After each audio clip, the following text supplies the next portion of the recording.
সাকিব সাকিব তুই কি দেখছস গেমের মধ্যে কি ল্যান্ডিং অ্যানিমেশন আসছে? না বাবা দেখি নাই তো। আয় আয় কি করছে এগুলা? এই ল্যান্ডিং অ্যানিমেশন যদি না বার করতে পারোস তাহলে তো তোর জীবন দায় বৃথা। কি বলো বাবা, তাই নাকি? অ্যানিমেশনটা কি এত সেরা নাকি? তুমি বলতেছো আমার জীবন বেতা দেই তো।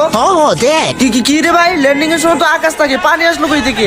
আয় হায়, এ তো দেখতেছি ল্যান্ডিং এর সময় মাছের মতো সাঁতার কাটতেছে গেরিনা বাবা। আরে ফ্রি ফায়ার ইতিহাসে সেরা ল্যান্ডিং অ্যানিমেশন হবে এটা। কি বলেন বাবা? তাহলে তো আমি এটা বের করবো, প্লিজ আমার এটা কম ডায়মন্ডে বের করে দেন না। আচ্ছা ঠিক আছে দিতাছি, তুই স্পিন কর বাবা। ঠিক আছে বাবা, আমি এখন স্পিন করতেছি। প্রথমে 9 ডায়মন্ডের স্পিন দিলাম, কিছুই পাইলাম না। এখন দিলাম 19 এর স্পিন এন্ড কংগ্রেচুলেশন। ও ভাই মনে হয় পেয়ে গেছি। না, এটা তো দেয়া যায় লুটবক্স দিছে বাবা। কি তোর লুটবক্সটা দিয়ে দিছে? তাহলে তুই অ্যানিমেশন তো খুব তাড়াতাড়ি পাওয়া যাবে, স্পিন করতে থাক। আচ্ছা ঠিক আছে বাবা, 99 স্পিন মারলাম, দেখা যাক দেয় কিনা। কিছু দিল না। 149 দিলাম এন্ড 149 কিছু দেয় নাই বাবা। 149 দেয় না, 199 মার, এবার 100% পাবি। তাই নাকি বাবা? আমি তো স্পিন বাইটা দিছি, এইবার তো আমি শিওর পাবো। কি হলো এটা? গেইনো বাবা, আমি তো পাই নাই। পাবি কেমনে? আমি তো ডাকছি তোরে মারা খাওয়ানোর জন্য। শালার পর শালা গেইনো বাবা কামটা করলো কি? আমি আর জীবন ওরে বিশ্বাস করবো না। আজকে আমার বাস খাওয়াই দিল।